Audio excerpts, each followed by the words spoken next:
Okay, we are live. I'm sitting with the legend. They say Shmai Kadmulai, which means his name comes before him. Tzvi Haber, who I've heard many, many amazing things about for many people for a long time. So that was number one. Number two, thank you for watching or listening. Thank you, our sponsors over here. This is our first sponsor, the Posners from West Hartford, Connecticut. Big shout out. And before we get to the conversation, just to share a really quick thought on the Parsha, the Torah portion from last week. Last week's Parsha was the Parsha of Truma, which spoke about the Jewish people building the tabernacle, the Mishkan, in the desert before they entered Israel. And it describes how the Jewish people built the Mishkan, the tabernacle. So it talks about how they built the menorah and the ark and all these things. And in the Mishkan, there were two vessels that had to be built out of one solid block of gold. Everything else could be built from different components. Only two things had to be built out from one block of gold. The menorah, famously, and the top of the Aron, the ark, where the angels, the Kruvim, were facing each other. So I was thinking, this is my 2 cents on it, is that why were those two things specifically had to be hewn out of a block of gold? Because many things in life we can create or develop from different disparate parts. But our light and our intimate relationship with God, that has to be hewn out of ourselves. That has to come from within. That can't be created. That has to be not discovered, but uncovered. So the menorah represents our own light and the light of the Torah, and the Kruvim, the cherubs, represent our intimate relationship with God. And those two things are innate. They come from within, and they are things that we work on expressing and uncovering from ourselves. To that end, Tzvi, from what I understand, your journey is much about revealing or finding and revealing your light and your connection to Hashem or to your higher power. So with that being said, let's dive into to who you are, to your story, and then we'll take it from there. Looking forward. So yeah, well, first of all, it was a beautiful Vart, and Thank you. Enjoyed it. My business advisor I have, we get on the phone, and it starts with the Dvar Torah in either direction. No matter what we're doing, that's how we start a meeting. So I appreciate you starting. It's the only way, yeah. So yeah, I guess I'll start as early as possible. Which for me, Sarba Teves, my father's yortzeit was 6 days after I turned one. My birthday is Dala Teves, and he passed away in a car accident in Eretz Yisrael. My father was a rav of a school that had a local Hebrew Academy of Miami Beach, and so you're living in Miami. He was on vacation in Eretz Yisrael. Yeah, so he was going to visit his students that he sent to Israel, and was nifter in a car accident. And my mom was pregnant with her sixth child, and I was just turned one. So that's the start of my journey in a lot of ways. You told me that the Jets boys, we got talking for maybe a minute before we got started, but that the boys from Jets told you my story as well. So I'm trying to go back to what did they appreciate the most. But yeah, I grew up in an environment in Miami that was, I say Miami was a small town then. It was very much like Valencia in some ways, not per se, but it was very much an out-of-town city. So growing up there, everyone knew everyone. You whether it was the local clerk or the local pizza guy, people would come to visit. You'd always, during winter break, you'd always be able to go to a side bar as a local to be able to order pizza. The inner workings of the city. Exactly. So and growing up, did you feel different because of that? Of course. So I will say that I didn't realize why I felt different at the time. I grew up in an environment where my father was the principal of the school, so he was everybody's. He was everyone's boss in a lot of ways. Every teacher I've ever had, they were either new to the school and they were told who I was, or if they were there, in a lot of ways, I was the nebuch. His mother's a malmana. He's got a lot he's got to work through. And I think I was labeled that before I even decided to take advantage of that. I was given that privilege to use that. Yeah, and it's interesting. You use the word nebuch, and I'm trying to translate it for anyone watching who doesn't know, but it's such a hard word to translate. It's funny because someone asked me the other day, because in business I use the same term. I said, like, well, they're a nebuch. We don't need to worry about them. I would say, like, someone that you feel bad for, someone that is that has inherited excuses to behave the way they're behaving, and you're able to have you build empathy. And nebuch is like someone. At any time that I use the word nebuch, it means that, like, I've inherently given this person empathetic thoughts. But in your associated with them. case, I'm sure on some level, more than empathy or maybe less than empathy, I'm sure there was a lot of pity. For sure, there was pity, but there was also this understanding that that it couldn't be easy. I think, one of the things I figured out later in life through a deep therapeutic session was, there were so many people who came up to me and said, I knew I was playing with Legos was the metaphor that was given. And someone come up and say, like, I'm so sorry for what happened to your father. Like, it must have been so hard. And then they went on to say, he was a great man. You don't know what he was like. And really, what they were trying to console me, it really was the complete opposite, is I was consoling them. So that connection to people's emotions, which I carry so deeply, that gift is probably rooted in some of those experiences. So I think most people were trying to connect to something that they lost, and I would have been the closest candidate to be able to do so. And were you, amongst your siblings, uniquely one that they would go to, or was all of you? I don't know. As someone, I said this, I was talking about this with someone last week, just as a talking point was, each sibling grows up in a different family, right? Not just metaphorically speaking, but genuinely, I see it with my own children. Each one of them have a different experience in our home. And I'm very conscious of that in my own home, but knowing all my siblings have, beautiful gifts that have been given through, pain, and they're all beautiful people. I don't know if I was necessarily that person for. It's interesting. I was just talking to my wife, I think last week, that idea that I am a different father for each of my kids, growing up. So very much so. Yeah. Okay, so you were growing up in Miami. Yes, the ins and outs. You knew the sidebars and all the other fun things. Okay. So I say this is like what I say when I speak at a place like Jets or when I speak in this way. I say the first time I figured out, this is a pivotal point in my life. I was 10 years old, and my coach, my physical education coach, was a 6'10" guy. And he was an amazing human being, and him and I had a very unique bond. I was a big boy. He connected to me in a lot of ways, and they used to put a boy and a girl in each position in wiffle ball, and he came to me being up to bat, and he pitched underhand to everybody, and for me, he pitched overhand. And when he pitched overhand, it wasn't just like, okay, he's an easier pitch. He pitched as fast as he could, and he struck me out. And I remember him laughing. And in that moment, that uncomfortability that I felt in that moment. And I remember going out to shortstop or wherever I was playing, and I looked over to the young lady standing next to me, and I said, watch what I do to get him back. And I went right behind him, and he was wearing like basketball shorts, and I pantsed him. The coach.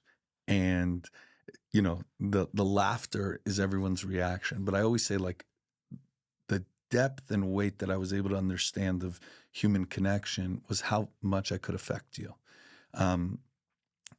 I also did not get suspended for that. He got a week suspension, and I got put back into class. And the reason why is he teased Rabbi Haber's kid.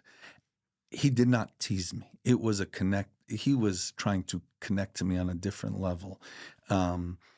And I felt embarrassed, ashamed, less than, all those feelings that I could feel when I'm not connected to something bigger than myself.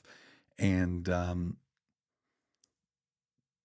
what I realized 30 years later when I got to make an amends to this man was that, or in that case, it was like probably 20, 25 years later, a bunch of years ago, was ever since then he wore khakis and a belt because of that one experience. And this guy now is like a assistant athletic director in a Division I college, and he still wears khakis and a belt because of that day.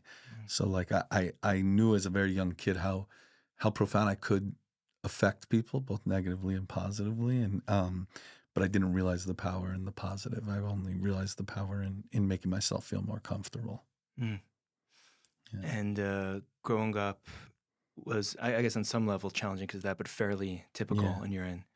So it was, for me, it was, I also graduated high school when I didn't, until I got sober at the age of 26, I had a first grade reading level in both Hebrew and English. And I made it all the way through all schools, yeshivas in Israel, like with a first grade reading level. Should I ask how, or better not?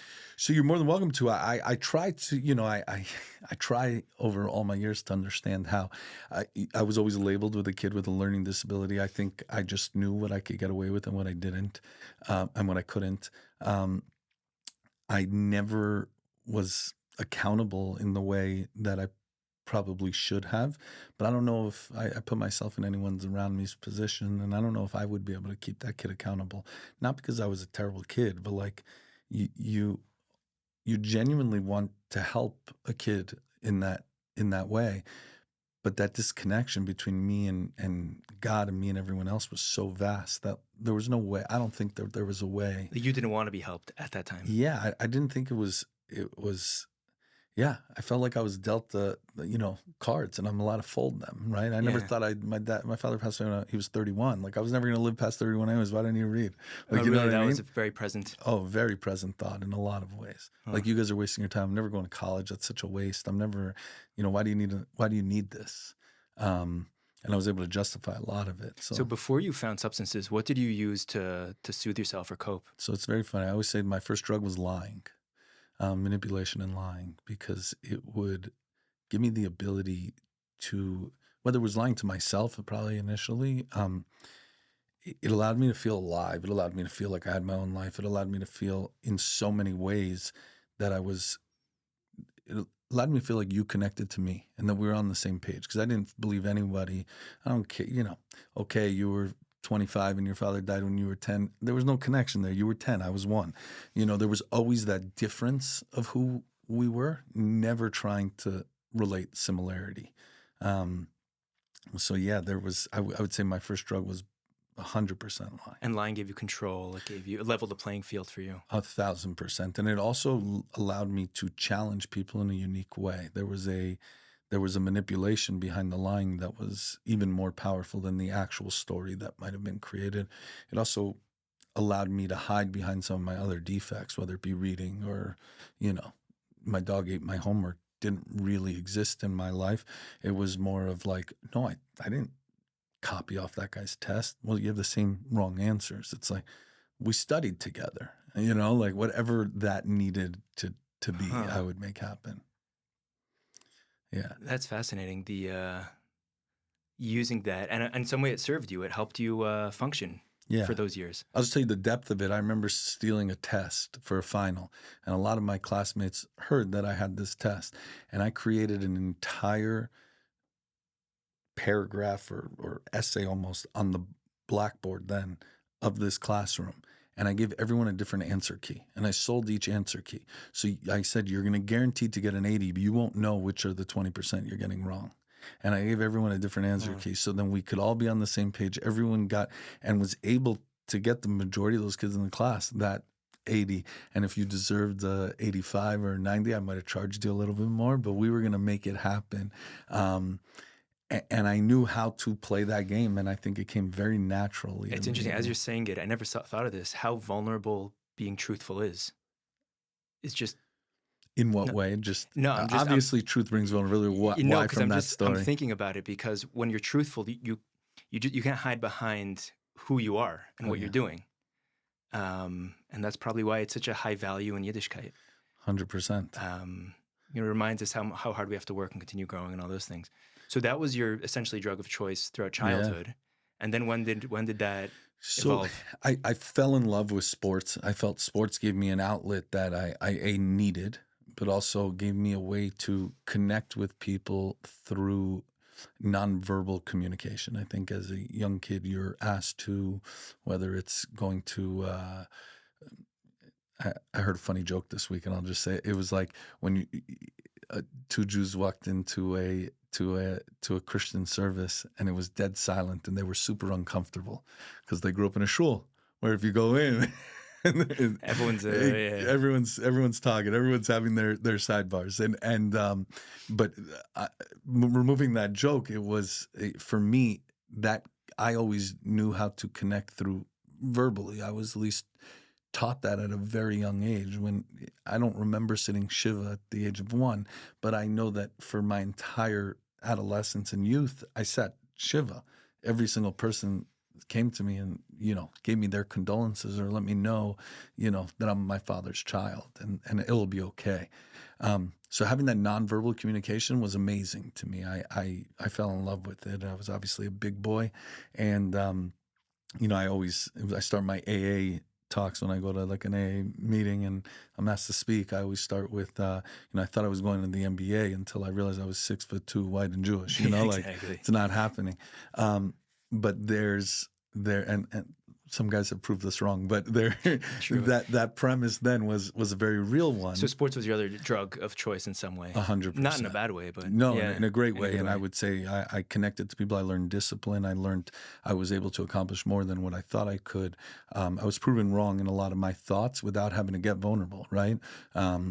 And even though there is some vulnerability within sports, whether it's playing against someone better than you or whether it's, practicing new moves and needing to bring yourself down to reality or whatever those things are, I think that was the foundation of really pushing me that I could push beyond my proverbial limits. And how did Yiddishkeit, because you grew up Orthodox, Yeah, and yeah. how did that factor into your child and adolescence? So it's interesting. Miami's, again, an interesting place. Today, I was there 2 weeks ago. It's not the same place that I grew up in, but there was a respect for Yiddishkeit from everybody. There was no one. I had a bunch of friends who grew up, let's just say, traditional, just because I went to a Hebrew academy-like school. But I think for the majority of my life, I didn't disconnect from Yiddishkeit. I was also very scared of God. I was scared of the Eibishter. Like there was a lot of fear of consequences, and being told 1,000 times that the good die young. So to console me Right. could also be a reason why I did not want to necessarily be good. Right. Right. So there was a lot of mixed messaging around specifically. I would even say not Yiddishkeit as much as God. Right. There was like this. To me, there's these two separate things. When I speak to a guy that's newly sober, I always say, like, people in AA do not represent AA, and people in Judaism do not represent Yiddishkeit, like do not represent Judaism for multitude of reasons. But we're human, and there's only so much we could represent, and we all have our different truths that come out. Yeah. So you had like an anxious attachment to Yiddishkeit. Yeah, I would Some say ways. an anxious attachment, but one that felt abusive in a lot of ways based on the results of certain things, whether it be my learning disability or my father or The fear, right? yeah. Right. And then translating later on, I'll get into my story, but like my mom got remarried when I was 14. And my stepdad and I just did not get along so well. I played basketball, so I lived in Miami Beach. They lived in Hollywood. So my mom still had her house in Miami Beach. So I spent a lot of, as many nights as I could, whether I had basketball practice or not, to manipulate to be able to live there on my own. So for the majority of my high school years, I lived on my own as well. So there was a lot of there was a lot of loneliness, right? I speak at schools, and when I speak at schools, I talk about how being in a room full of people and feeling alone is when you realize that you're not alone in that is the day that you realize a lot of other things. When you look around the room of teenagers and you say, who has felt alone in a room full of people, and they all raise their hand, that feeling of connection just absorbs the room, and vulnerability can be presented at that point. It makes it more safe. Exactly. So when did things escalate for you?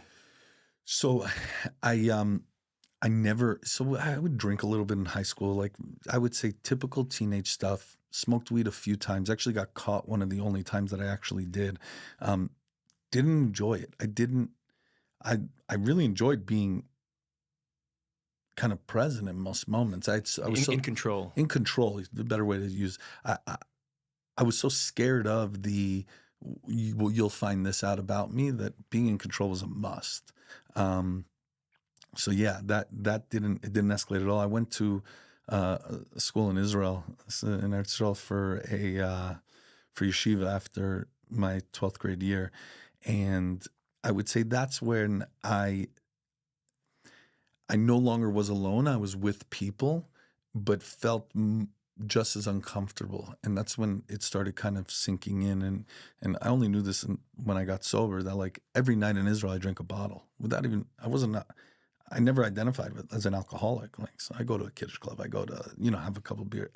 I never, and that really, that night, that period really like showed me when I didn't have something else to cope with, how easy it was for me to drink a bottle. So it started to escalate. Again, I think I went to a school that was kind of normal behavior to like find reasons to drink and try to do marijuana and things like that. Yeah, and like, but again, like in Israel, it's like hash, so it's like it doesn't feel like marijuana. It's like, you're kind of like smoking some tobacco with a little bit of something. It wasn't. I never yearned. There was. If you would have told me I'm taking this away and I'm giving you something else, there was no real connection to it.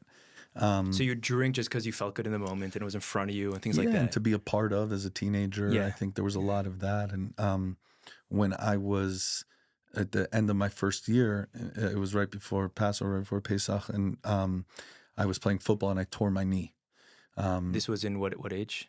I'm 19 now. It's like my year post after high school. So I'm 19 and I'm in Israel, and I tore my knee and have to come back to the States to get surgery.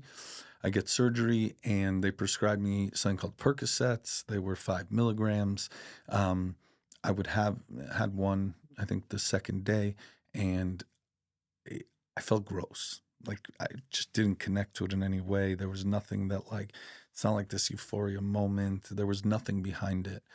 And I remember that next day, my friend came over and is like, "Hey, I brought you some weed, try to help you out, etc." And the pain just went away. Like I felt so calm and cool, and I was able to hang out by myself. And that rest of that, from after Passover, probably 2 weeks after that till the end of the summer, it was really easy for me to just pick up a joint and smoke a joint and feel okay. At this point, still, there's nothing that's out of control. I was getting more religious. I was, Miami, I always say, like, I grew up where tzitzis were optional. Undergarments were optional. It was so hot down there. Yeah, it's a safety hazard. Yeah, exactly. To where I was like even wearing tzitzis every day. And it was like I felt like I was really finding a connection to something. I didn't know what it was. And you were smoking weed every day? Every day. Yeah. And at that point, it probably was just feeling the connection to the disconnection through the weed. So I decided that work wasn't for me yet. I played online poker my year in Israel, and I made a lot of money playing online poker. That's the most bacher job I can think of. But I won a tournament for $28,000. Really? And then all these kids had credit cards that their moms would give them for different things. And then there was something called Poker Stars where you could send money to friends or people you owed money to. So I would send them their money, and then they would give me their credit card for like a hotel room or whatever it was. And we had this exchange. And so we and then I worked my whole life like in ice cream stores and pizzas as a teenager. So I had some finances that like I could kind of live as like a bacher, as a yeshiva boy, like to be able to do what I wanted in Israel. And I did, and we had a really good time. So I was like, I want to go back. Like I'm gonna get more religious. I'm gonna try to figure this out, etc. And I said, like, I'll go back till January, maybe the end of the year. We'll see. And if I'm going to go back, the hash isn't going to work for me, what I had.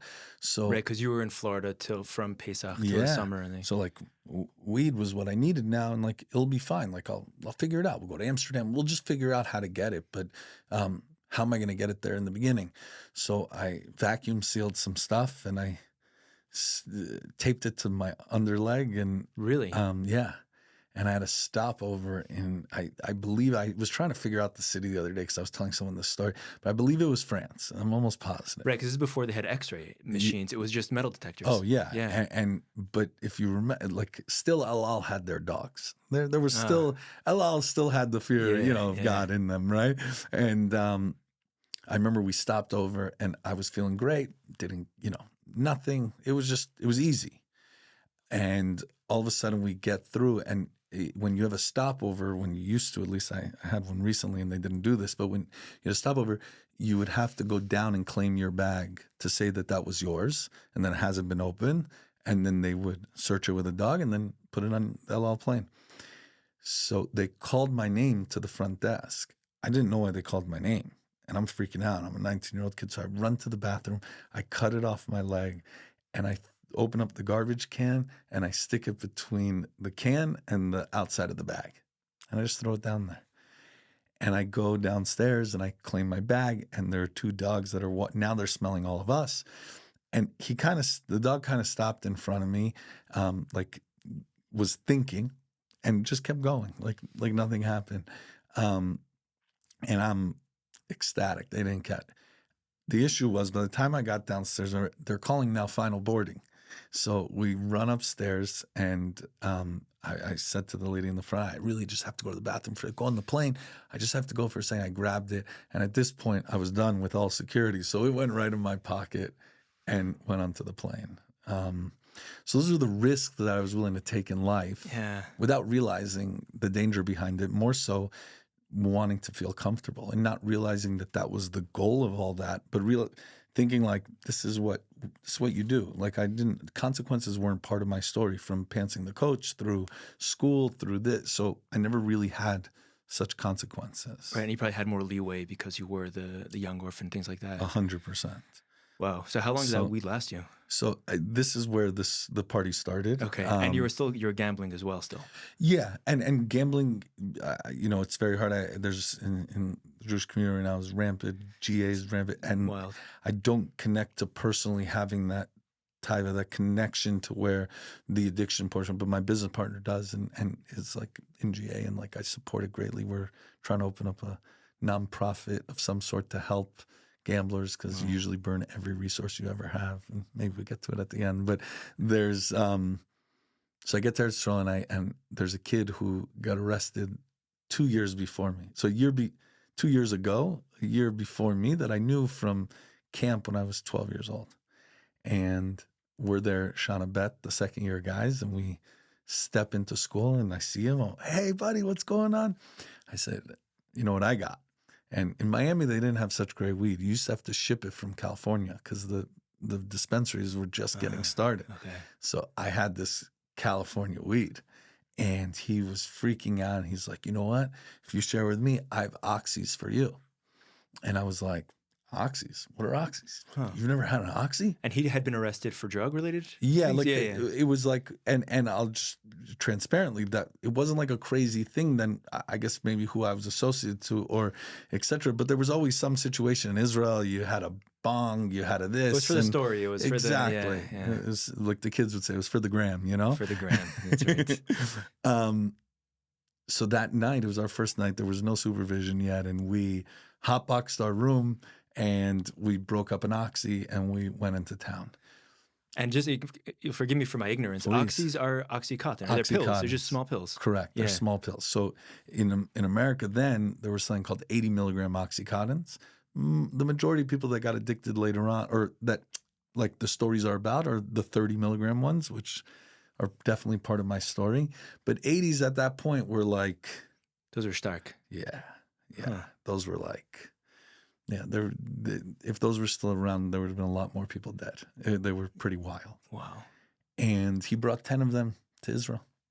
So him and I and a few other guys, we got high that night. We had a good time, went to the bar. I woke up the next day. Where is this? Like, how many more do you have? And the next day, I think we even went away. We went to Tel Aviv for the day and like did some by the beach. And I finally, the way that someone describes it, like a true Baal Tshuva, like someone who comes, like this was my white light moment.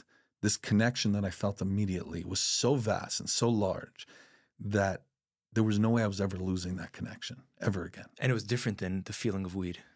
It was way different. It was like, yeah, I would say like one is riding a horse and buggy and one is riding a McLaren. You know, it was just different worlds. I've heard addicts describe that their first, whatever their vice, their addiction is, the first time they took it was like their first hug, or the time they felt like their first hug. It's a great muscle. It's a great analogy. I would say 100%. I would say also, though,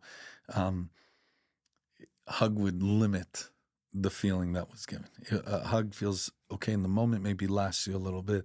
It felt like I came home, right? It literally felt like the way we describe Mashiach, that's genuinely how it felt for me.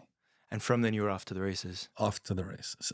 So I ended up meeting, one of our mutual friends that we were all hanging out with that year said a kid 2 years before him told him that there's a guy in the West Bank who's an Arab doctor that as long as you have like a broken finger, a torn knee, whatever, he'd prescribe you Oxycontin. And I just tore my knee last year. So I was like the gadol. Like I was like the guy who could. You were the yeshiva's drug mule. Yeah, but I was the guy who could get the most. Because, maybe you had an elbow fracture or whatever.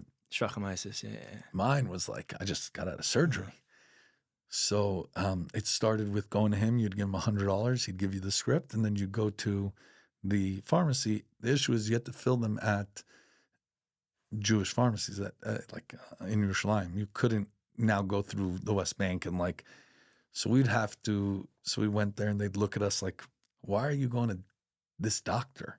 And it would be like, oh, well, he's my mom's friend. And then what ended up happening is we went once, we went twice, and then that pharmacy starts getting, so now you have to go to a different one. And all of a sudden I pick up a habit to where I'm not on two of them a day. I'm on 10 to 15 a day, and I'm only getting 30 of them, and I need this doctor to prescribe me more. So I ended up at a point where I was getting 2 scripts a week of 600 milligrams. It was a lot. It was at that point felt like an addiction I could not stop, and needing to pick up on the street to make sure I was okay. And was it dangerous to go to the West Bank, or that was? It probably was, but again, I had no consequence, right? I still have yet to receive probably any real. I got stuck in the middle of the bay in Miami where the Coast Guard had to come look for us, and we started the Wave Runner at one point where we were stuck on, and it just started. And I don't look at that as like, oh God, you're so great to me. I look at it as like, oh, cool, this works. And headed back in. It was in the middle of the night. Like, Coast Guard is out there. We turn on the news. 4 kids lost at sea after taking a Wave Runner out. So there was zero consequences. There was never, the punishment I got for that was more of like wrinkled fingers for a few days because we were in the water for so long. So yeah, going to the West Bank would never have been a thought. Like, it just didn't feel like. I felt invincible. Also, I was only going to live till 31. So right, you felt invincible, and you felt like nihilistic, maybe in a little bit of way as well. So I end up like one day just being in school, and mind you, my trajectory in the first year was I was doing okay. Like, I was just coming around. I was drinking a little bit, but I started waking up for davening a little bit. I had tzitzis on, was learning a little bit. And I ended up my second year really like not doing much. And came January time when it was decided to like extend or not, I remember my rabbi coming up, like the guy who held my my group together, and he woke me up at like 5 p.m, and he was like, what are we doing? Like, go home if you're not going to be doing anything here. And I'm like, I want to, but like, and he's like, you want to be honest with me, or you're going to still lying about the pills? And he was my Masada Kedusha, and he married my wife, and I've never really asked him if someone told him or if he guessed it. And I remember just breaking down to him and being like, yeah, I don't know. I started taking one, and the next thing I knew, and like beautifully, he brought me to his house, and I think he knew I was going to detox. I don't think he probably, he was probably in his early 20s, mid 20s, had no clue what that meant. Neither did I. And for the next 4 days, I could not sleep on a air mattress in his living room, with all his kids in the other room, like detoxing off of Oxycontin for the first time, not knowing, not I don't think he knew. I don't think he knew how much I was taking. He purposely like didn't ask that many questions, I think. And I ended up going back home after this. And didn't really see, I saw it as like a blimp, like, okay, let's figure this out. I ended up going to work. I ended up running parking lots in Miami. And in that parking lot experience, I ended up running into a young woman who worked for the same office, and she had cystic fibrosis. So she had a very tough life. And in Miami then, 2007, 6, whatever, Oxycontin were like Tic Tacs. They were like going to Walgreens and going to buy Tylenol. They were on every shelf. Everyone that it just wasn't. So she used to get a jug of 1,000 of them a month, whether she used it or not. She was prescribed them, and I gently asked her if she would mind, like if I had some, and she would give me a few here and there, and I ended up negotiating with her because she'd never used them to give me the whole jug at $100. I'll pay for the script and $100. By the time I was done with her, she charged me 1,000. She made some good money in the end, but so I now had access to 1,000 pills a month without any real consequences, without it costing so much. I was shipping to friends in New York for free. Like I just was having, I tell the story, fruit roll-ups, the top of the fruit roll-up, it's super glued.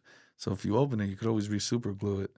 And then a fruit roll-up, if you cut the inside, you could stick 20 in each one. Times 10, you could ship 200, no problem. And that's what you do. And I would put cookies in there and this and that. I would send it to kids in college and write, Mom, sending your favorite snacks. I love you. Just want to let you know I was thinking about you. And they would pay you, or it was just... So at a certain point, I needed to get paid on Right. it. So yes, but in the beginning, it was just more like, hey, I get them. You don't. Here. Yeah, you were the macher.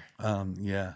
So to like fast forward, and that time my life being wild, like I worked with the police to guard our parking lots, and I got pulled over one time, and I have a lot of stuff on me, and the off-duty police officer happened to have seen me get pulled over and saw it was me. I was going the wrong way on a one-way street, and I said I was going on the other. But if this other cop would have walked up to my car, I was smoking a joint at that point with 2,000 pills in my car, I'm done. Like the consequences are real. And that's when real consequences started feeling like, wow, these could get real, right? You're paying rent. And if you might not be able to pay rent, it starts feeling real. So this was like when like the idea of consequence or fear of consequences started creeping in. But it was overrode by the addiction. Oh, 100%. Yeah. And as it was being overridden, this guilt and shame and embarrassment started creeping in. At this point, I was doing 50, 30 milligram pills a day. So I was doing 1,500 And this milligrams. you were like 22, 23. At this point, I'm still only 21. 21. And yeah, I'm young still. And it got bad very quickly. Like that period of my life, that 14 to 18 months was escalated. I was living in the Hard Rock in Miami, like the casino that's now, it wasn't what it was now. It like just opened up. I had a very wild lifestyle. At this point, I'm still putting out the tefillin every day. I'm davening 3 times a day. I'm keeping kosher and Shabbos. My life I didn't have any direction. There was nothing I knew. I thought I knew a lot. There was nothing that I actually knew.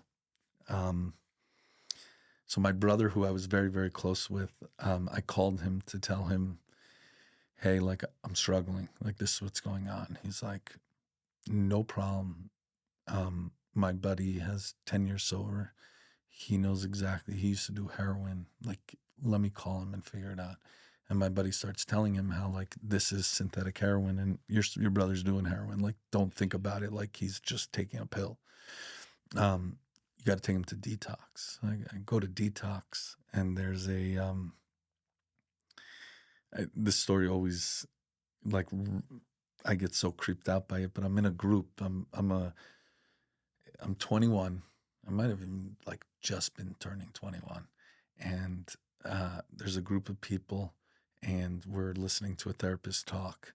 and this lady starts scratching her arms like this to the point that her blood vessels, you could see them. And she was detoxing from benzodiazepines. She was detoxing from like Xanax, and she had a seizure, and she was trying to get out of the seizure by scratching herself and had to get rushed to the hospital. And that story still till today, like, has me freaked out over benzos. But there was this what happened to my life. So I end up in a car 6 days later with my brother back to his apartment. And on our way back to his apartment, in Miami, it's May or June, right before Shavuos. And I remember the sun, like today in LA, but was beating down through the window, and I could not look the sun in the eyes, was what I describe. Looking the sun in the eyes was harder than anything I've ever done. And I didn't know how I was going to live without these pills. These pills gave me a reason, a purpose, allowed me to feel a part of, etc. I'm going to go back to work tomorrow. It's going to be impossible. So I looked over at him and expressed this in as little words as possible because I didn't have the language to. And he called his friend back and he said, hey, you know, there's a rehab in LA for Jews. Like, let him go to Chabad. Let him go to Chabad rehab. He'll do well. So that was the end of my Miami experiences. Little did I know that would be it, because I thought I would forever be there. My kids are all Dolphins and Heat and Marlin fans and Panther fans. So I think I have to feel bad for you, right? Yeah, the Panthers we're doing all right. Dolphins, yeah, we feel bad for. Yeah, a little bit. All right. But yeah, so now my journey starts in LA, and I go to rehab, and I get into rehab, and I'm told I'm going to a Jewish rehab, Chabad rehab. You're 21. 21, ready to face the world, you know, do what I need to do. And I get into this rehab, and there were 6 people with similar backgrounds to me. And there were 23 people who was a Prop 36. It was a way to get out of jail and alternative sentencing. And you'd go to a treatment center, and the only way Chabad could be running and not have to raise millions upon millions of dollars is to be able to take everybody. And I remember stepping out, and it was like segregation. It was like legitimately what it felt like to a 21-year-old kid was being in prison. Guys doing burpees, it was uncomfortable. Now, mind you, I wasn't an addict. I just got addicted to pills. All of you guys were addicts, and all of you guys were losers. You have wives and kids. I'm nothing like you. There's zero relation. We go to an AA meeting, and I introduce myself as, hey, I'm Tzvi, I'm an addict. And some guy across the room screams, it's Alcoholics Anonymous. And another guy screams across the room, shut up, and went into like a lot more curse words. Now, I thought they were talking to me. But this guy was talking to that guy. That guy was being an idiot, right? And like, it almost drove me away from, it drove me away from wanting to go to something like a 12-step recovery group. And over the next 97 days, I did my time. And every Sunday, we got a pass after 30 days. And I remember going with a buddy of mine to Islands Pizza. And he would eat pizza, and I'd order a beer and walk right back into rehab. Like, but I wasn't an alcoholic. It's just, you're the alcoholic, so you can't have the beer. Totally get that. Right. I'm fine. Right. You were using your Gemara cup to work your way to not have to confront the truth. As I always tell, like a guy trying to get sober, like, thank God that you're way smarter than I. Because if I was as smart as you, I wouldn't be sober. Because the truth is like, you can outthink a lot of these things. At least try to. You remind me, there's a story of, I forget which Rebbe. So someone comes to him, he says, should I hire this, rabbi to my yeshiva? And the Rebbe who he asked says he's a kluger. He's a clever guy. So he thought it meant I should hire him. So he goes to the Rebbe's brother who would like help them unpack the interaction. Yeah. He says, your brother said this person I want to hire is a kluger. So he says, no, don't hire him. He says, who does a Torah describe as clever? The nachash, the snake. So, to be That's clever funny. isn't necessarily, anyway. I like it. I like All it. right. So I end up leaving, let's call it right before like Rosh Hashanah 2011. So right before the new year 2011. This is 2010. Whatever. I'm now 21 and change, turning 22 in January, and I'm kind of running the streets of LA. You know, I was a good athlete, so I used to play basketball a lot, and then I was working for my sister a little bit and trying to get like, not knowing where my life was going to take me, but not getting into pills. Like, it just wasn't my thing. I would try an Adderall or a Xanax, but I would never do oxys again because I know where that would take me. January comes around and it's around my birthday. It's actually my birthday night that night, and we go out, and someone says to me, "Oh, I have whatever for my birthday." That makes sense. I could keep it to just my birthday. And I remember that night I did one, and I ended up meeting my wife that night, not knowing she would be my wife. And for the next 2+ years, I would use every single day. Now, I knew what taking one would do to me. So the next day when I wanted, I took a quarter of one, and I did a quarter for 6 months straight. I probably wasn't even high. It was just this idea that I knew that I needed something to feel normal. That's all it was. It wasn't the intention of like being out of myself. It was just enough. It was the action. I remember the first time I went to detox, I snorted sugar because I wanted that action, that euphoria, that feeling of like changing my state of mind in whatever thought process that was, and that feeling of it going down. So I meet this amazing lady, and I don't know. I'm playing basketball. I'm working. Life's kind of coming together. I have this little gnawing thing where like I take a little bit of a pill every day to just kind of feel okay, but nothing. you don't see yourself as an addict. Yeah, smoking some weed, drinking, nothing crazy. And for the next about a year, we get engaged. We get married in November. So I meet her in January. We get married in November. And my wedding night, one of my closest friends knew the truth. Him and I used to have fun together, and I would get some for him. He'd get some for me. Like, we helped each other out. The night of the wedding, he comes to the dance floor and says, "Stall 2 in the bathroom is locked. Go." And I remember my wedding night, crawled on my suit, went under stall 2, broke my fast essentially on a pill, and continued. Now, Did your wife know? so she knew absolutely nothing.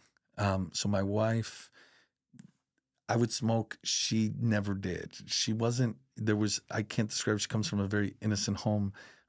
It's not her, I just did recently an interview about something like this, and the person couldn't believe it. And I was like, no, you don't. Her naivete said to my roommate in rehab, like, does he still fall asleep on the toilet? And this is months after I'm sober. So does he still fall asleep on the toilet in the morning? And she didn't know it was because I was in the pill. Yeah. So that's the depth of the naivete that she had.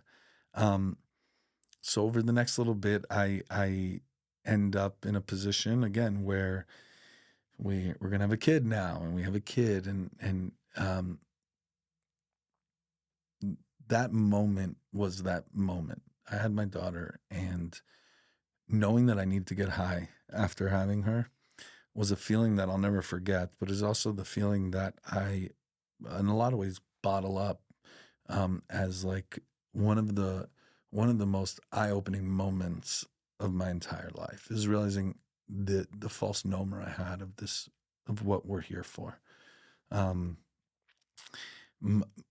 My addiction throughout that period got way worse. I also wasn't making the type of money as a single man. I also now had new responsibilities financially.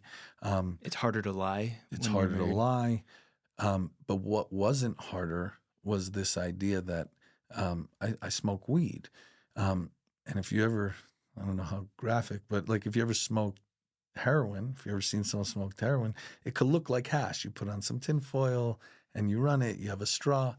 And I never would do heroin. If you asked me, I would never. But if my drug dealer was out of oxys and he told me this was the only way I wasn't going to suffer, and it's also a quarter of the price, I'm going to try some heroin. And ended up with a heroin habit as well as my oxy habit. So now I have both once he's replenished on his oxys and I have the resources to do so. And now I'm smoking heroin and doing oxys while I have a daughter who's being breastfed by her mother in the other room, not knowing where life is going to take us while they're watching me because she thinks it's hash. And the shame must have been through the roof. Through the roof. And I used to lock the bathroom door. And I used to tell my wife, like, I grew up with a house of 6 kids. It was a thing. Like, you lock the bathroom. I'm not comfortable going to the bathroom in front of anybody. You know, it's just not something I do. And I would say it was getting to, like, my daughter's was turning 1. And I was now 26. And I went through all these years, you know, get married at 23, first year of marriage. Then I have this, my wife gets pregnant. Now the baby's a year, and my life's not progressing. It's in any real way.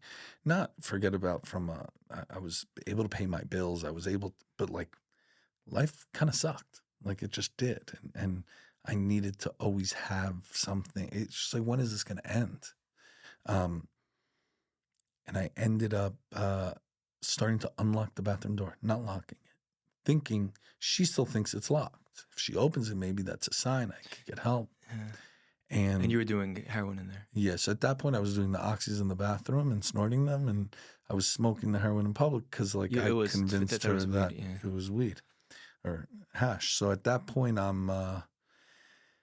it was Erev Shabbos. It was right before Shabbos. I was just asking, a part of you probably wanted to get caught at that point. So at that point, I was begging to get caught. But I was begging to say something. But as I told you, if my first drug was lying, how could I?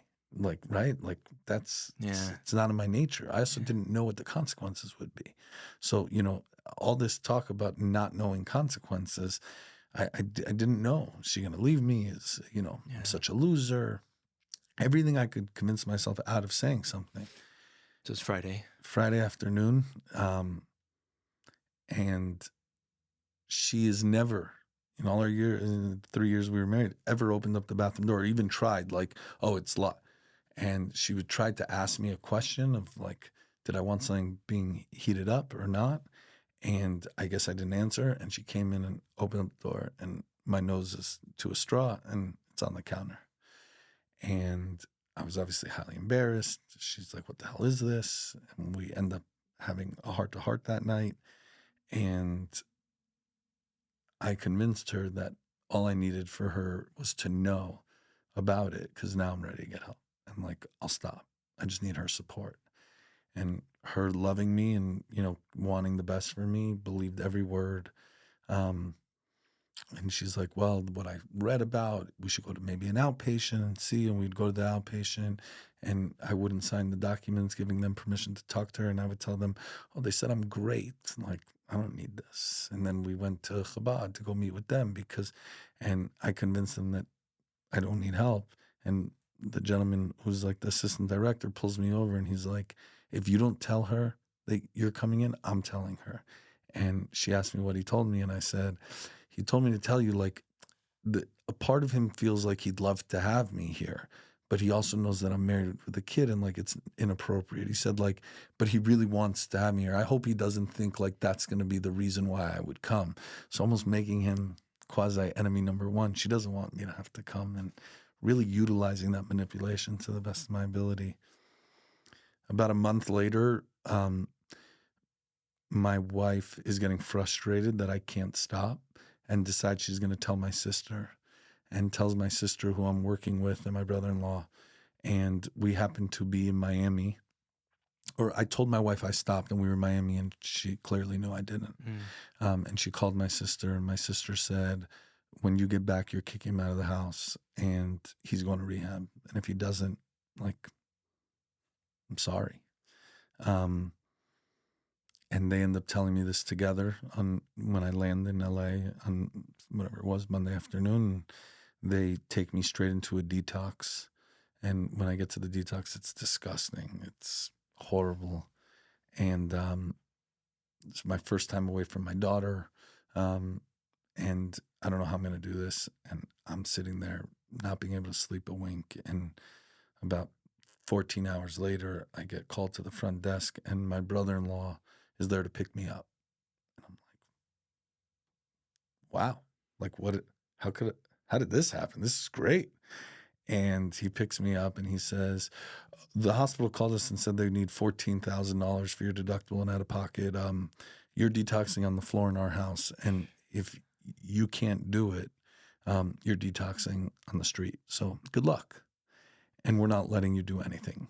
And I was like, oh, what the hell is going on here? I remember the rabbi's house. It was not going to be fun. And this time I'm coming off more and heroin. And I end up detoxing from that Tuesday morning till Friday morning at their house. Your sister's house. Cold turkey. Kids on, I remember every morning they'd wake up. My niece, who I'm very close with, I'm close with all my nieces and nephews, but I remember this niece every morning, like coming and laying with me. And we have like a real special connection, her and I. And yeah, little did I know that it would be the greatest thing to ever happen to me. You know, that moment of that. And that Friday I check into Chabad. And after you detoxed. After I detoxed, I checked back into Chabad, and now all of a sudden it's not mixed as much. There was more. The Affordable Care Act changed insurances. There were kids coming from all over the place, but there was still an eclectic group. There was still a mixture of different people and different strokes. And now I'm the loser. I'm the guy who's married with a kid, who's back in rehab. I am that guy that I looked at and judged with every ounce of me.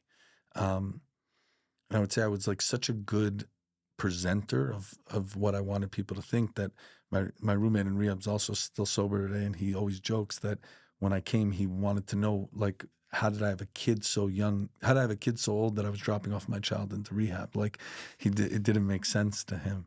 And I just remember for the next 25 days or so, barely being able to sleep, crying every night to a picture of my daughter, and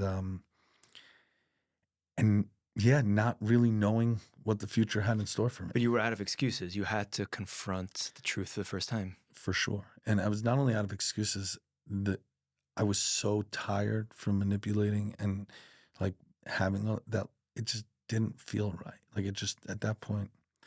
So I decided I'm going to find the sponsor. Like everyone seems to say, you know, I tried therapy, even my first time in rehab.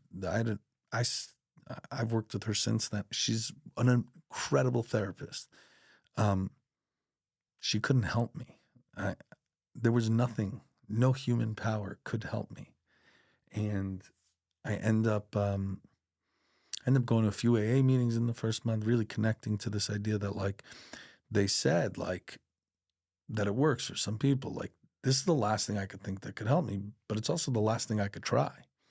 And I remember telling my therapist at the time, like, I'm going to get a sponsor. And if this doesn't work, like, you need to tell my daughter, like, I tried everything to get sober.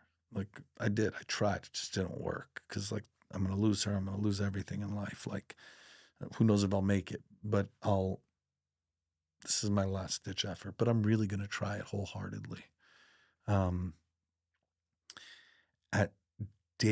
So I think it was within that 25 to 30 day range.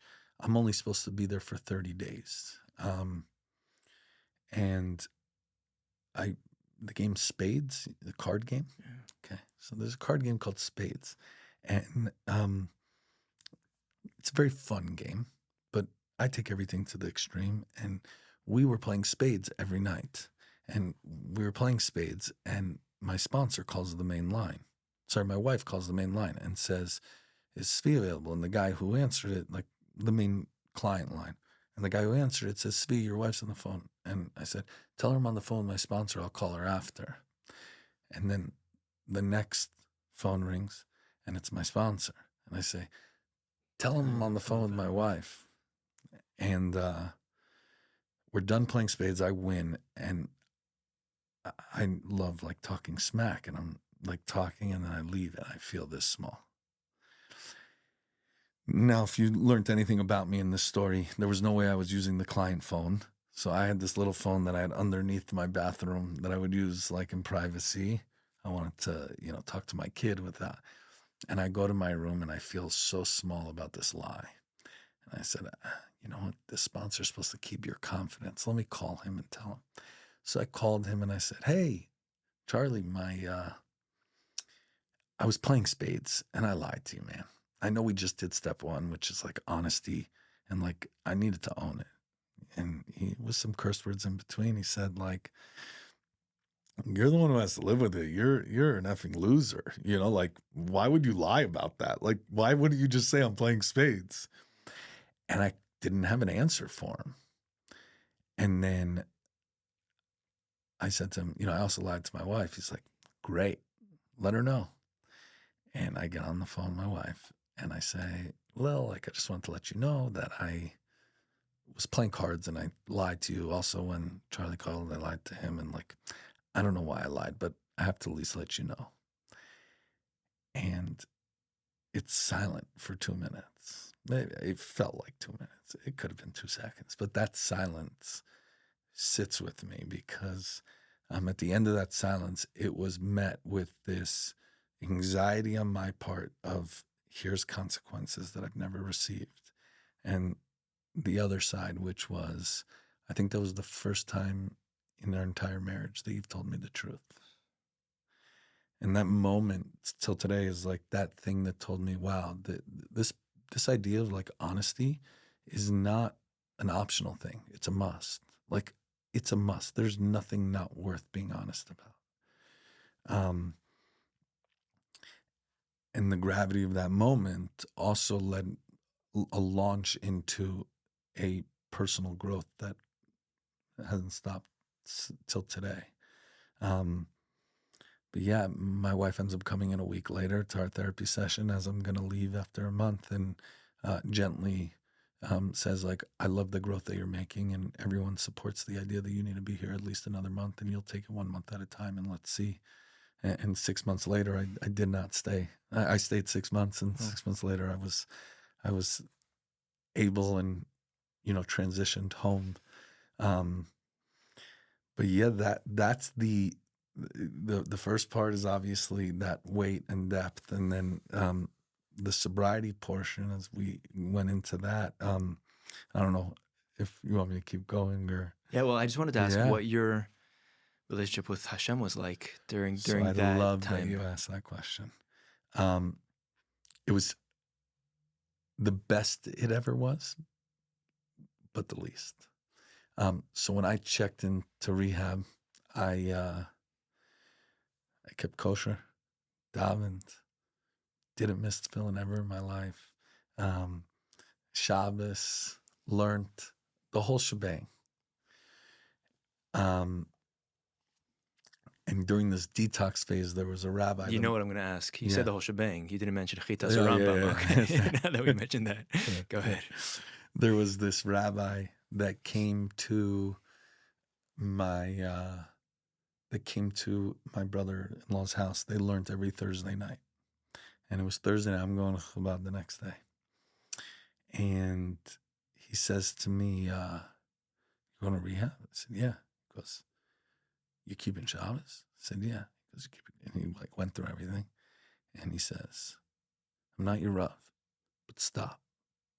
And I was like, what? Like, it's a yeshivish guy. It was not your local shliach. And I was like, why? He goes, because you hate God. And I was like, how do you know this? He's like, no, like you have zero relationship with God. Do you keep Shabbos because you love Shabbos and you understand that? You keep it because you're scared. And he used the word, something less, right? He went through everything and he identified the way I felt towards the Eibishter. And I was like, great. I finally have someone that understands how I feel.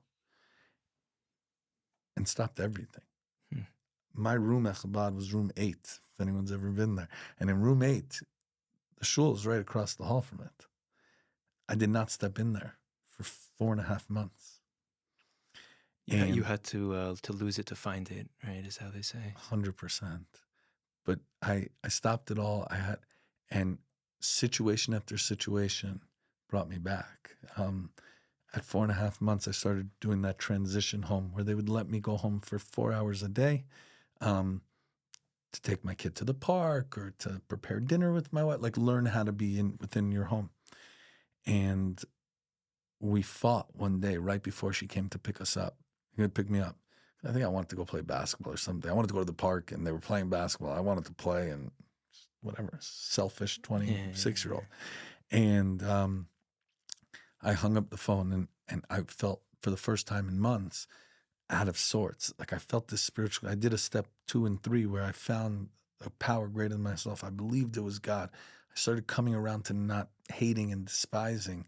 And I hung up that call and I walked into the shul for the first time. And I put my hand on the Aron Kodesh and I said, God, I know you're God. I just need to know how I could talk to you daily. I don't know why those were the words I picked. I still remember the exact moment. I actually have asked them like to go into the camera footage to see if I could get it. And if you've ever been in LA, there's a street, Fairfax. Fairfax is not necessarily the most Heimish street, the most Jewish street. It used to be. Yeah. It used to be, but it's even 10 years ago, there was still the sneaker stores and this. You have Western, and so there was a bakery called Schwartz's Bakery. I was in yeshiva then in Aruch Hanan. So okay. That was one of the... Yeah. Shout out! I always shout out my mother. So we used to go to Schwartz's sometimes. All right. So Schwartz's used to have these poppers. Of course. They were the best poppers. Yeah. I think still today they're the best poppers I ever had. And I used to love them. So I used to go there often. Now, I'm trying to think if we can make Schwartz's a sponsor. I'll have to reach out to them. Yeah. Right, okay. Yeah. Their blooming onion wasn't bad either. Their what? Their blooming onion. Blooming onion. Yeah, everything's very good. Friends of the podcast. Friends of the podcast. Okay, great. So your shliachs in LA are a dime a dozen in some ways. There's one somewhere, anywhere. Yeah, there's many in LA. But at that point, I wasn't so entrenched in the LA community. I lived in the valley, but like also like, yeah, I would go to Rabbi Abin's shul, but like I felt connected to them. I wasn't connected. So I walk in and I have a hat like this on, basketball jersey, sneakers and shorts. I have my wife and kid, no identifier that says anything. But other than being in a Schwartz. Exactly. Yeah. And I walk in and Shliach walks out the other way and looks at me and says, "You put on tefillin today?" And I said, "Yeah." And I didn't. And he leaves the restaurant and I say, "Oh my God. I just left asking how I could talk to you every day." Now, at this point, knowing what I know, that might have been a coincidence. No, I'm just kidding. The Shkata Pratis behind that, the idea that there's so this you and the divine... Rehab had asked Hashem, show me how to talk to you. 100%. And the Shliach asked you put on tefillin. And till this date, I think it's I've been asked 3 times in my life that I put on film today. And one was walking in Mexico during winter break with one of the guys who sells the creams. The Israeli guy without a kippah asked me if I put on film that day with my tzitzis hanging out and a hat. So I thought that was very funny. I'm sure Yechi Yamaka tucked away exactly. in his But you chased after the Shliach, I would hope. So I actually didn't, and I even asked because like 2 doors down or whatever that it wasn't him, and I still don't know which Shliach it was. Huh. So if you're out there and you're listening, but that's amazing because the Rebbe speaks about these miftzayim, how they change lives, and the Rebbe would say stories I won't get into, but how you don't know the lives you've changed when you ask someone if they want to put on tefillin, and this is a prime example. Yeah, and today I get to go to like prison for Yom Kippur. I do it every year, and it's like I see it, and I actually get some of the stories even afterwards. So like that connection. You lead like to davening or things like that. Yeah, wow. It's a lot of fun. It's my favorite day of the year by far. Amazing. But yeah, and then there was just my favorite one. I'll say this because I think this is prevalent to where you were going. Was so I leave rehab and I'm out for about 90 days, and I look for jobs. I can't really find it. I've interviewed terrible work stories, like trying to get my life back on. And at this point, I had the most patient wife ever. And you still do, just to make it clear. 100%. Okay, good. Yeah. I'm saying I leave my underwear on the floor too Okay. often, but yeah, no, I'm just kidding. At this point, I meant it more of like with all this No, I stuff I've understand. done, Yeah. I can't believe she Understood. still has her patience for me, and I'm not working, and could barely pay her bills. She's working. She's this young baby, etc. And my sister like pushed her and said, like, you have to give him an ultimatum. He needs to like clean houses if he has to. Like, let him be our housekeeper. I don't care. And my wife's like best friend in the world at that point, a very close friend, just bought a house down the street from where we were renting an apartment, and they were doing construction every night. And this house needed to be cleaned because they didn't want the dust to build up. So every night when the construction was done, I'd sweep and mop and really clean up this construction debris. Well, earlier on in my time of like interactions within rehab, I met a guy who had contracts with Walmart and Walgreens and Target to put flooring, lights, all these different things. And I told him, like, sure, like I do that. Like, call me if you need someone. I got it. He ended up, this guy's name was Bob. It really was Bob, but I do this job for 2 weeks, $12.50 an hour. Most humbling experience. Cried every single night. And on Friday, Erev Shabbos, right before Shabbos, I'm done with the last cleanup. They're going to move in over the weekend, right? Sunday, Monday, whatever.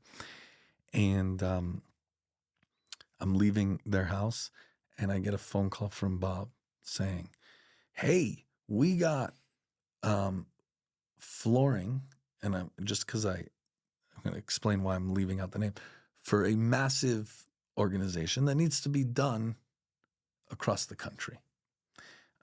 Could you do it at 75 cents a square foot? Now, I don't have a license. I don't have insurance. I've never put flooring into my life. But this guy just told me they need 30,000 square feet per location at 75 cents a square foot. All I did was, my math told me it was $22,500. And I'm like, you got it. Where and when? Oh, well, in this location, next week, Sunday night would be your first night. You're going to do it overnight to reduce traffic, etc.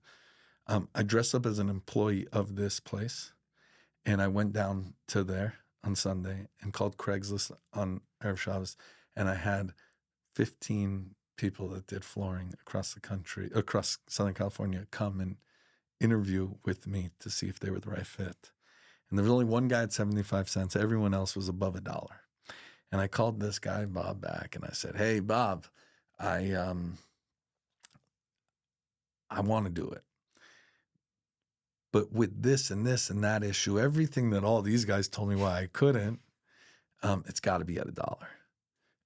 But if it's not an issue, on the next one, 75 cents. Now, I know there's a spread for him. I hear how desperate he is to have me. Probably could have said $1.25, but let's still let him make his 25. And I end up hiring the guys at 65. I said, I'm going to provide 2 laborers. So I bring 2 guys from the rehab with me. And 3 days later, I end up paying this guy out in cash because we learned every single thing how to do it. And we now travel the whole country to put flooring in. Oh, and you learned how to actually...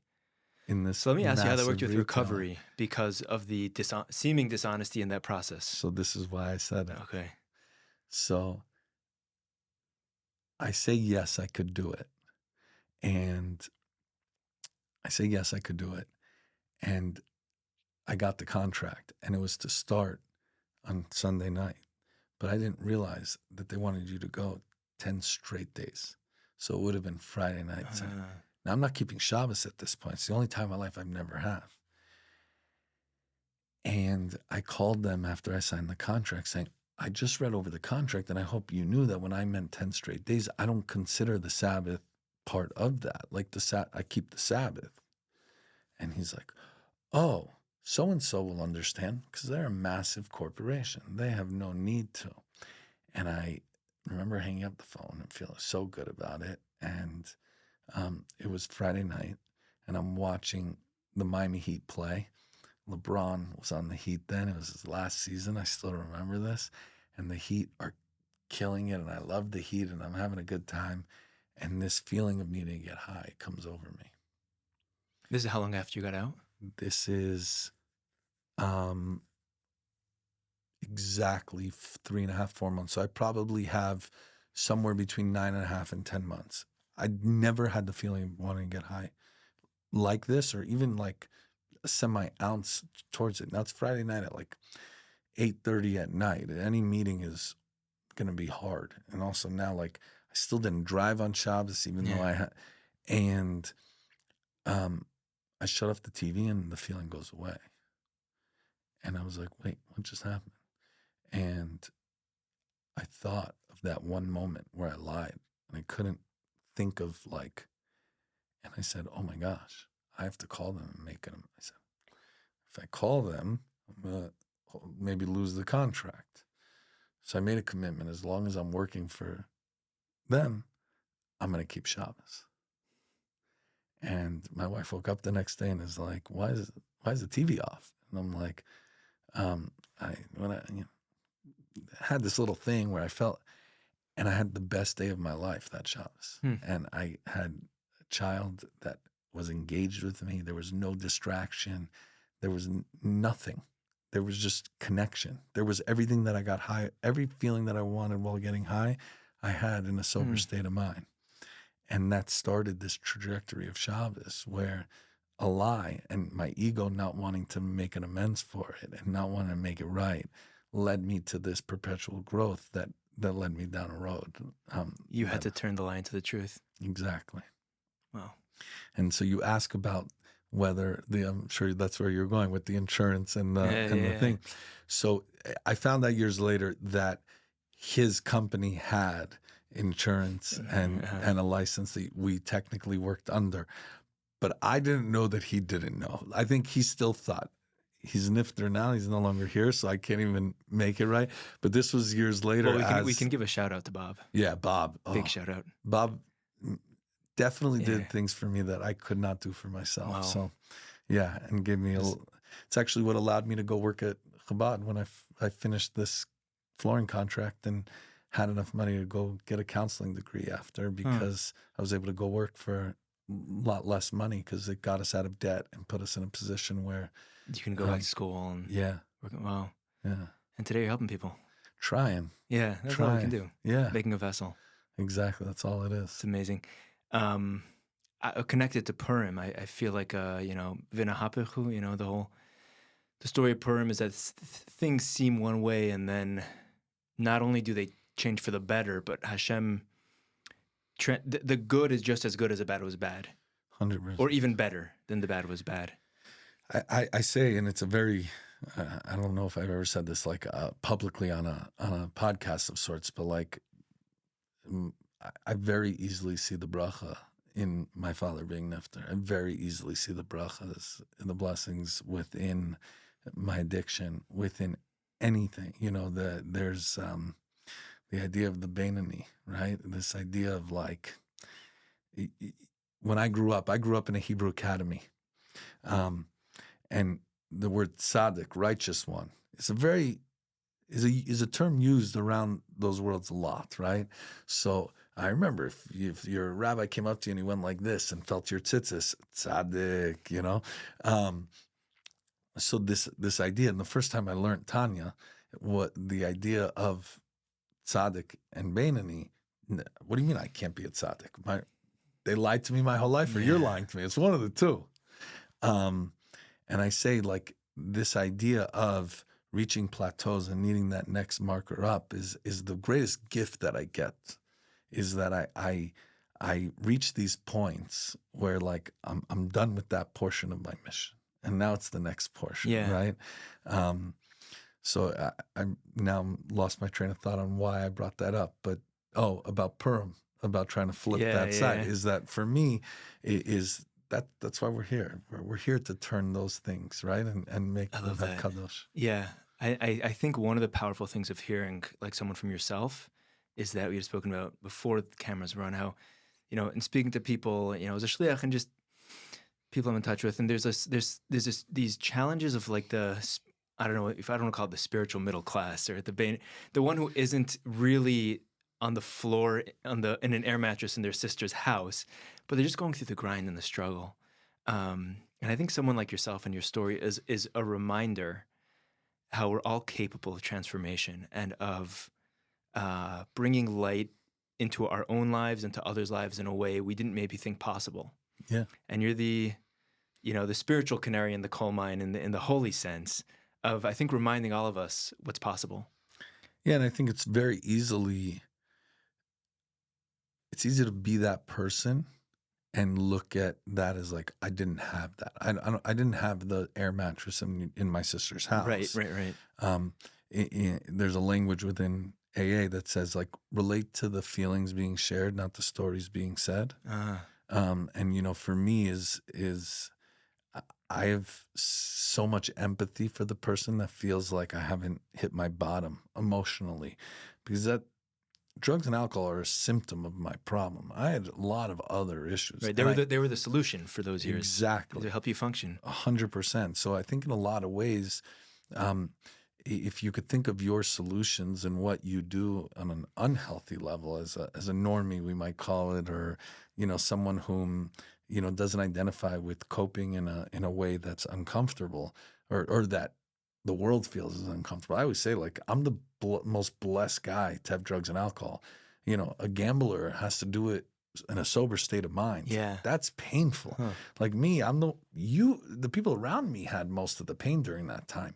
Like, I feel blessed that I was able to not be in my right state of mind at the most painful points. But you were saying to apply it to the hamoinam, the Exactly. Like, for me, it's identifying to that feeling, right? When I go speak at a school of kids, and it's about how I feel alone, but yet I'm in a room full of people. If you identify with that one phrase, there's the idea of why. Right. Go seek out connection. Exactly. Find your people. And So we talk about the opposite of addiction is connection. Yeah. Like the opposite of disconnection also is connection. Connection. Right. And is Hashem. And that's the ultimate, that's connection. the ultimate outage, lightage. Yeah. It's the Koran of It's the Koran. Shout out to Koran. Big shout out. Especially because my scheduling has been a wreck, and Koran's the man. So for all your video needs, call Koran. Video bump. I love it. Purim, transformation. Transformation applies to all of us in each of our lives. Wherever you are, whoever you may be, I'll finish off with one thought, and then I'll have you finish off your what's the word? We'll call him the closer. I don't know, it's a good parable, whatever. So when Achashverosh in the Megillah, when Mordechai wants to tell Esther to tell the king Achashverosh, her husband, that they're going to kill the Jewish people, her people, Esther says, but the king didn't invite me for 30 days. I don't want to be, he's liable to kill me if he hasn't invited me into his room. So Mordechai says that success and abundance will come to the Jewish people from somewhere else. But if you choose to be the guy, if you choose to go through the discomfort and the insecurity of it and the pain, to rise up, to do something really difficult for the sake of Hashem, maybe this is why Hashem put you here, put you in the palace. And I just, hearing from your story, like stepping up when the times are hard and recognizing how, no one can do it but me, and I'm going to rise to the occasion.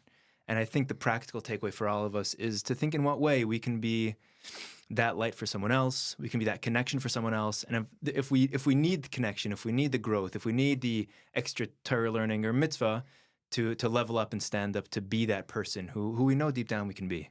Okay, take us home, close us off.